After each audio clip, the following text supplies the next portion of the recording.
Butterfly Hollow, a novel for ages 10 years and older, by Maria Cisneros, Toth. Chapter 5. After supper, I peered out the window again. Whoever was out there was gone now. I went over to the radio and twisted its knob and plopped on the parlor floor to catch the end of Little Orphan Annie as I colored and cut out my valentines. Momma rattled around in the kitchen, drying dishes and stacking them neatly in the cupboard. In her house slippers she scuffed into the parlor, gathered her basket of needlework, and sank into the couch cushions. My favorite mystery show, the Detective Story Hour, was about to start. I scrambled over to the radio and raised the volume. I didn't want to miss the Shadow's spooky voice at the start of the program. It was the best part. During the commercial there was a harsh knock at the door. Momma set aside the butterfly doilies she'd been working on all week. She wound her way around the paper hearts scattered across the floor, then reached for the doorknob. "Evening, Sheriff." On the other side of the screen, Sheriff Barnes stood tall and broad-shouldered. He tipped his hat. "Evening, ma'am. Cotton home?" "He's working late." Momma tucked the loose strands of her brown hair behind her ears. "Something I can help you with?" "It's urgent that I talk with him." He pressed his forehead against the screen, his eyes searching the parlor from one end to the other. "We found Otis," he said. Momma placed a hand on her hip. "What's he done this time? I hope Cotton doesn't have to bail him out of jail. We can't afford to throw money to the wind like that any more. Heaven knows we're not rich." I knew what really must have been going through Momma's mind. If Otis was drunk in the pokey, he might have bragged about where he and Daddy hid the moonshine-making machine. Since bootlegging liquor was illegal, Sheriff Barnes would have to arrest Daddy and destroy the cooking still, and we'd have to go to the poorhouse, and all because of Otis's blabbering mouth. "Expect him home soon?" the sheriff asked. "No telling. Cotton's been picking up odd jobs wherever he can," Momma said. "I'll be sure to tell him you found Otis. He'll be glad to hear the good news." "Not so sure about that." Sheriff Barnes fidgeted with the brim of his hat. "What do you mean?" "It's better if I deliver the news myself." "Well, all right." Momma unhooked the small latch on the screen and invited the sheriff inside. As she shut the door, a rush of cold wind fanned the fire in the hearth, and the flames licked upward into the chimney. "Hi, Sheriff," I said, coloring my valentines. He nodded. Couldn't help but giggle, 'cause he had a dark smudge mark above his thick eyebrows from leaning against the dirty screen. It looked like someone slapped a fly swatter across his forehead, leaving a waffle print. I sat cross-legged on the braided rag rug, anxious to hear the mystery show on the radio. It always started the same. "Who knows what evil lurks in the hearts of men?" I gulped. For a moment I stopped cutting the heart shapes as the storyteller's haunting voice drifted from the radio, sending chills skittering down my spine. Momma stuffed her crochet hook and threads into her basket and set it aside on the coffee table. "Please sit down." Sheriff Barnes sat on the edge of the couch.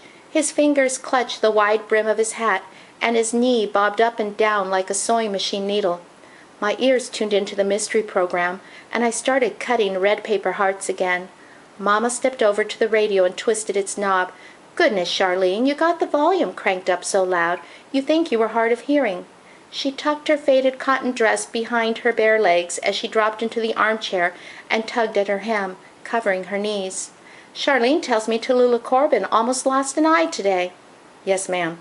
I couldn't stand the suspense much longer. I yearned to hear the gory details about Harvey, hoping his daddy gave him a whooping, but Momma spoke before I had a chance to inquire. "I understand the Mimosa Bank got robbed this morning." "These are hard times and folks are desperate for money. Some will do just about anything, even if it means breaking the law." "Folks are certainly desperate." Wringing her hands, Momma glanced at the door, as though she wished Daddy would walk in and save her from having to think of more polite conversation. I snipped along the curves of the paper hearts, keeping one ear glued to the radio and the other to the sheriff's and Momma's conversation. "What exactly did Otis do?" I interrupted. "Did he rob the bank?" "Charlene!" Momma shot me a stern look.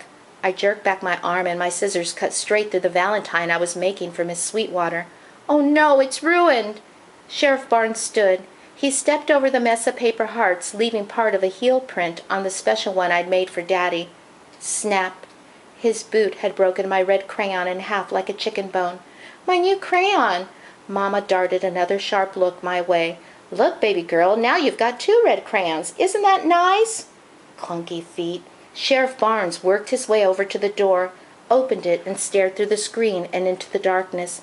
I never noticed how big his hands were before. Hairy knuckles, too. His head sat square on his shoulders, like God overlooked him when he handed out necks. Momma chewed a fingernail. The sheriff drew in a deep breath and blew it out. He flicked open his pocket watch, turned around and glanced at our mantel clock. "It's slow," Momma bit her lower lip. Sheriff Barnes stuffed his watch back into his pocket. "Sorry, ma'am, did you say something?" I cut out more paper hearts to replace the ones that were ruined. "The clock, it's 5 minutes slow," she repeated as she watched the clock ceramic girl on a swing, sweeping back and forth to the tick-tick-tick of the seconds. "Oh," the sheriff said, "yeah." Night birds shrilled outside. Rusty made his usual barking racket. Then I heard the loud rumble of Daddy's pickup truck. Springing to my feet, I shouted, "Daddy's home!" I bolted past the sheriff and out the front door. Sheriff Barnes and Momma followed.